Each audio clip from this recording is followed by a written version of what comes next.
Abattre un arbre, rien de plus simple. Ici, en quelques minutes, 4 chênes et un châtaignier sont tombés sous les coups de boutoir d'une pelle mécanique. Disons que oui, arracher les arbres, on a l'occasion de le faire, mais embarquer la souche avec, c'est rare qu'on le fasse. Ouais, ça, on fait ça une fois par an à peu près, chaque grande marée, quoi.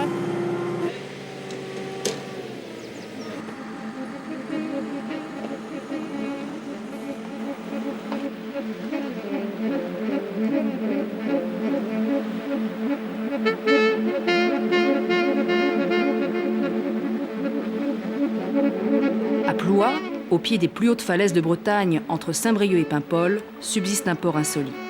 Protégé de la houle et des vents dominants par un îlot rocheux, l'abri de Gunzegal intrigue le promeneur qui le découvre du haut de la falaise.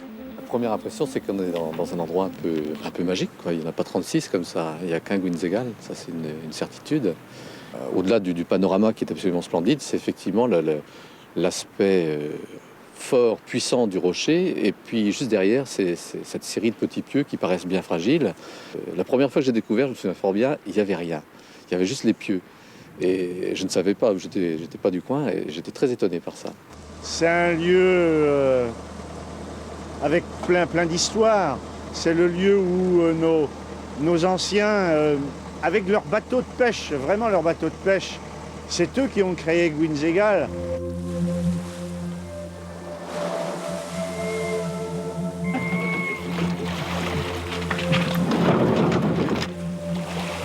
Aménagé et utilisé à l'origine par des pêcheurs professionnels, Gunzegal n'abrite plus que des bateaux de plaisance.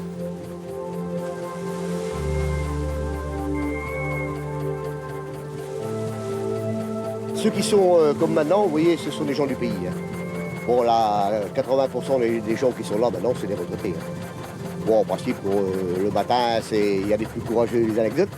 Mais enfin, en principe, on se retrouve tous sous le coup de 11 heures, là, dans ce secteur.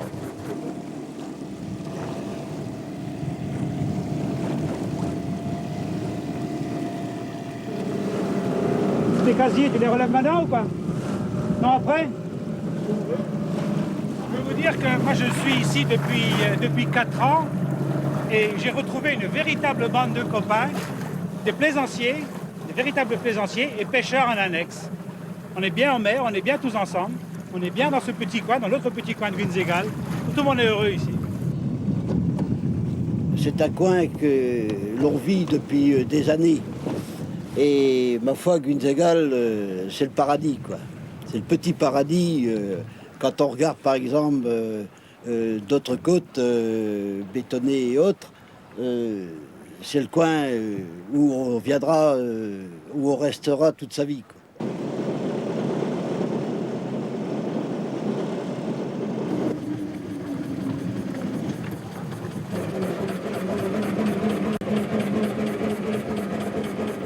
Sous un aspect simple et rudimentaire, le mouillage de Gunzegal fonctionne selon une technique d'amarrage parfaitement efficace.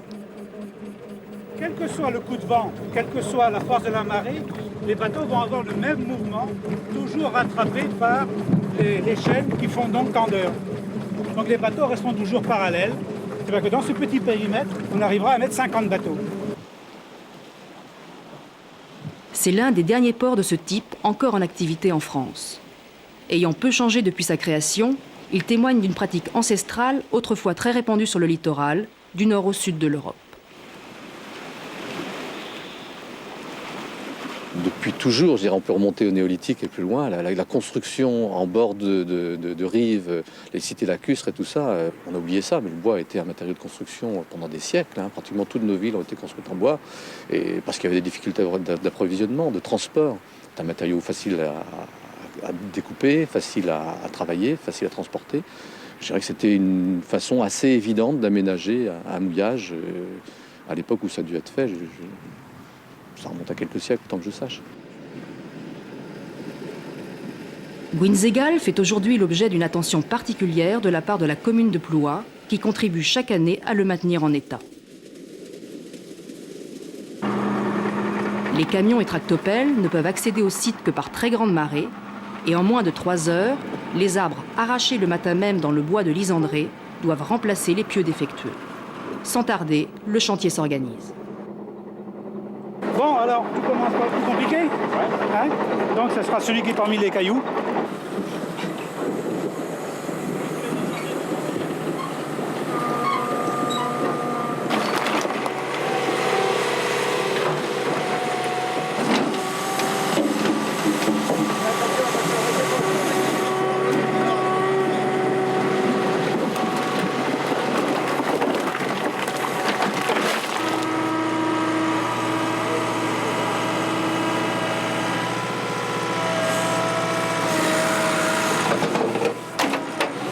Poussez un peu. Un coup d'orage, ça le fout droit. Pas de problème.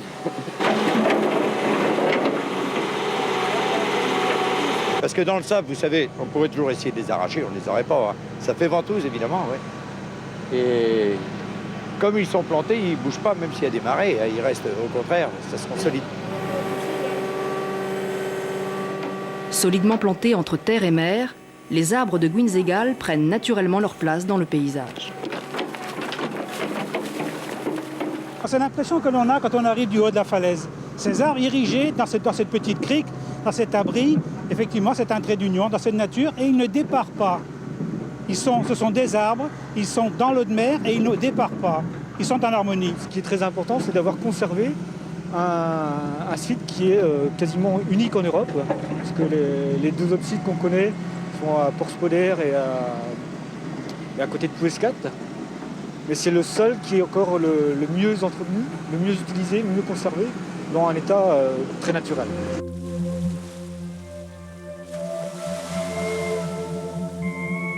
Le site est aujourd'hui classé, et si tout le monde s'accorde à en préserver l'originalité, les avis sont partagés sur l'utilité de renforcer les pieux par des cailloux. Parce que les anciens en mettaient parce qu'ils n'avaient pas la possibilité de mettre... les poteaux. Pour barder les poteaux. Mais il y en avait tout le long. Oui, mais parce qu'ils n'avaient pas la possibilité, comme nous, de les mettre très profonds. Dans le temps des vieux pêcheurs, il y avait ici. Ils mettaient des cailloux.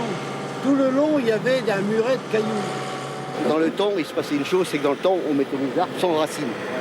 Alors automatiquement, pour caler les poteaux, il fallait avoir les cailloux. Bon, parce qu'ils faisaient les gens, comme ils étaient limités par la marée, ils envoyaient des cailloux, ils les avaient à proximité. Et c'était pas parce qu'ils voulaient faire un barrage, c'était pas vrai ça. C'était pour avoir les cailloux à proximité du poteau. Parce que là, il fallait creuser à la pelle et la pioche au moins. Hein. Alors maintenant, on a des engins, on peut mettre des arbres avec des racines, bon, il n'y a pas de problème. Enfin, s'ils veulent enlever les cailloux, ils enlèvent. Moi, je vais en garder un peu, je vais me mettre là.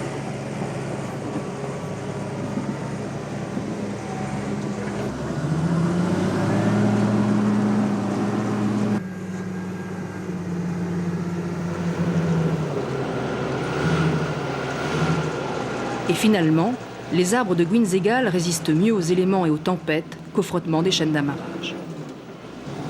Une chaîne restait trop longtemps autour de l'arbre. Voilà. Au lieu de flotter, la cisaille est là.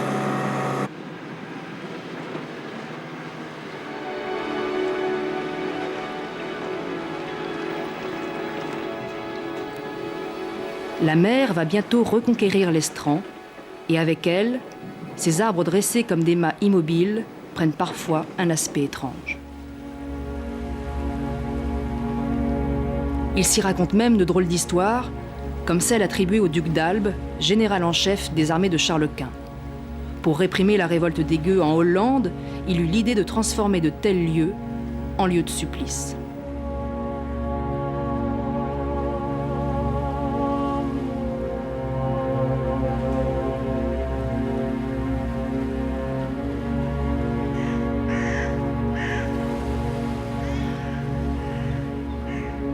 Il avait la mauvaise habitude d'attacher ses prisonniers sur ces genres de pieux et d'attendre que la marée monte. C'était une peine de mort, quoi. Les gens mouraient complètement étouffés, noyés et tout ça. Alors heureusement, ceux-là ne sont pas des ducs d'Albe, c'est plutôt des palines. Je ne pense pas qu'on ait attaché qui que ce soit ici.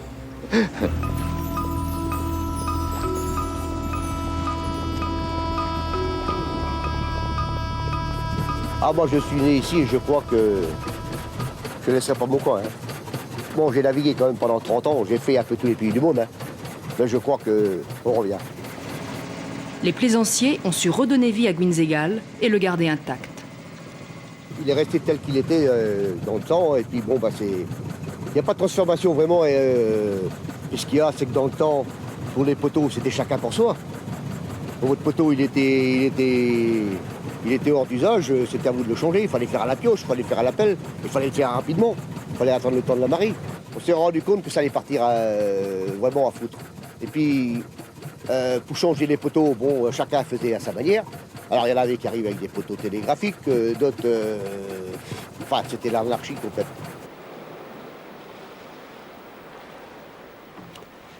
L'attrait du site, c'est bien sûr le plaisir d'être en mer, de ramener quelques bonnes prises, mais l'effort qu'exige la remontée de la falaise en fait aussi un lieu à part.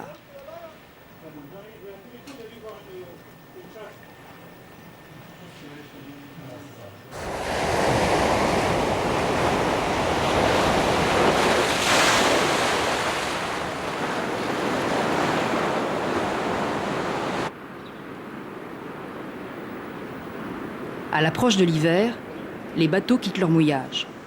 C'est l'occasion de se retrouver à plusieurs pour une dernière partie de pêche avant de remiser les embarcations.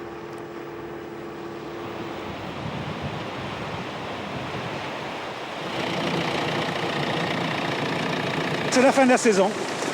Le temps ne le démontre pas, il fait tellement beau qu'on voudrait bien rester en mer. Enfin, on arrive fin novembre. Fin novembre, il ne faut plus jouer avec le temps. La saison est finie, il faut se faire une raison. Sur cette côte sauvage du Goëlo, l'abri de Guinzegal fait figure d'authentiques vestiges qui contrastent singulièrement avec un autre port de plaisance situé à proximité. Lorsque l'on parle de Cinqué ou des grands ports de plaisance, c'est une autre dimension, c'est difficilement comparable. Nous c'est la camaraderie, c'est les copains, nous c'est les copains d'abord, quoi, j'allais dire. Cinqué, c'est pas pareil. C'est exactement comme si vous vouliez comparer le milieu urbain au milieu rural. En ville, vous n'avez pas de relation avec votre voisin de palier. Ici, on connaît tous les gens de la rue. Oh bah, ça n'a pas grand-chose à voir, c'est sûr que la même différence qu'entre un chemin creux breton puis une autoroute. Hein. C'est pas la même époque, on se déplace plus de la même façon, on n'a pas les mêmes activités.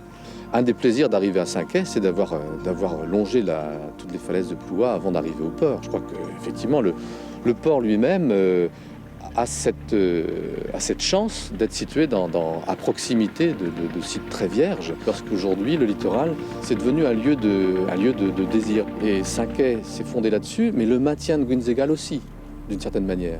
Hein.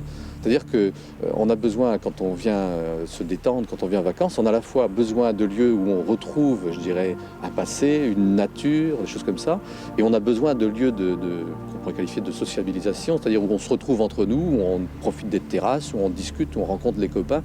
Ce sont deux choses différentes. Il y en a qui supposent des aménagements et d'autres qui supposent plutôt des protections. La difficulté, c'est de faire en sorte que tout ça fonctionne.